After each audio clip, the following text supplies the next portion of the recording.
everybody, I'm Joey Paul and I'm an indie author, and welcome back to my channel. This is Authortube. She had surgery, hence the baby grow, but she wants cuddles right now and I'm not going to say no. I will say that the reason there is a whole new setup is because certain kittens knocked my webcam under the lift and it got squished. So I now have a new webcam.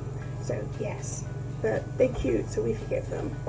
But today I thought that I would give you some writing tips that have really spoken to me over the years.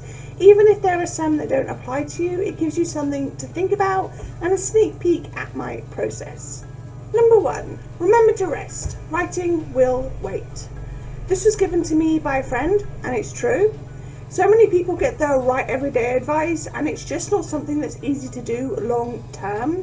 While setting a writing routine is important, it shouldn't come at the detriment of your health. You need rest days, you need time to refill your creative well, and you need moments when you're not writing. And I don't just mean when you're asleep. It's a hard job, it takes a lot of mental energy, and like with any job, there has to come a time when you switch off. Whether that's to read, or to catch up on Netflix, or to have a chat with a friend, go out on a date, and all of that, it's an important part of the job. That advice came to me at a low point mentally, and it was the jolt I needed to realise that I am not a machine and I'm allowed to rest from time to time. That doesn't mean don't work hard, it just means you need breaks too. Number 2, it takes as long as it takes, and that's okay.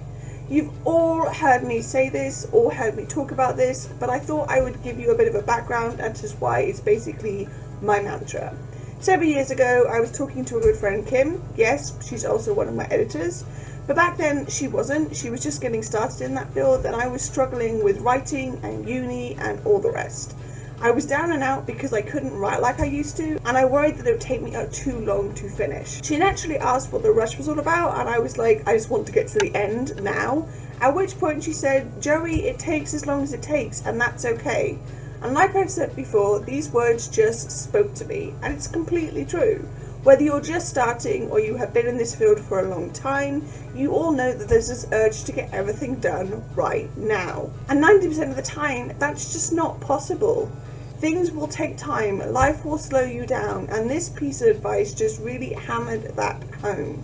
It's okay if I take a year or 2, 3, however many to finish that book, or to publish that series, or to revise a draft. It takes as long as it needs to take, and there's not much I can do about it because it's okay to need time.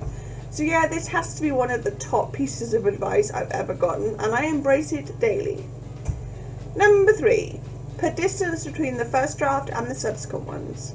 This is more paraphrased as I can't remember the actual words, and it was said by so many different people that you should take a break between writing the first draft and the starting revisions.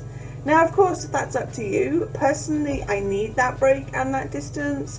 Otherwise, I just find myself getting worked up and unable to look at everything critically.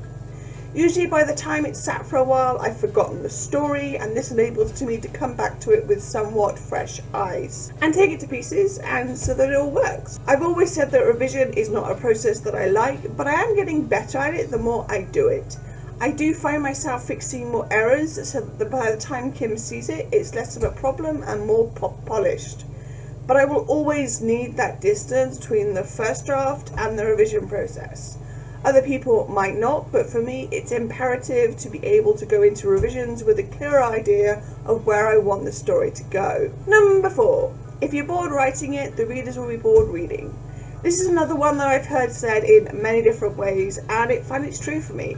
If I'm writing a scene and I am bored with what's happened, waiting to get to the good stuff, then I find it usually gets cut by the time revisions come along, if I stick with writing it at all.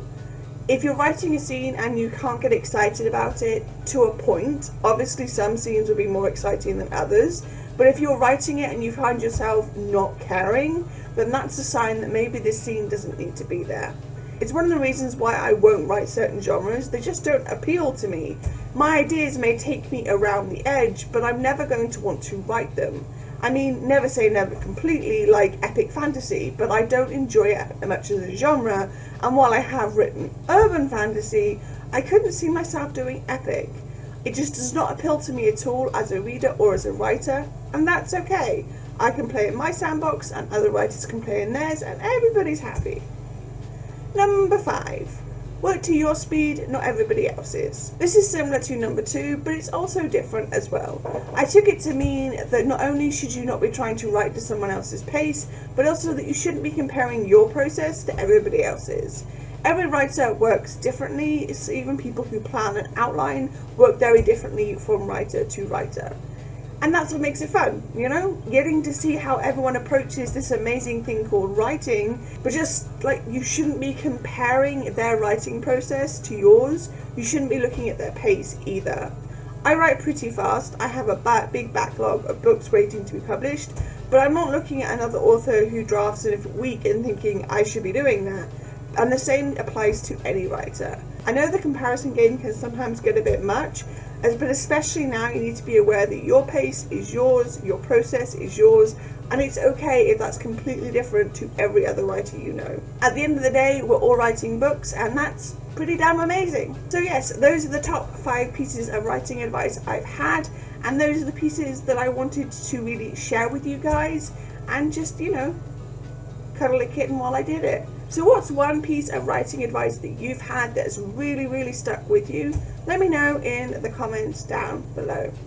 So that's all I've got time for today. If you want to support my channel, you can comment, like, or subscribe. I post new videos on Thursdays. You can find me all over social media, and my books are available everywhere. And don't forget to pick up Cramming Chronicles: The First Twinge, all the links of which are listed below. Thanks for watching, and remember to keep writing. Bye. You're gonna say bye, Torty. Hey?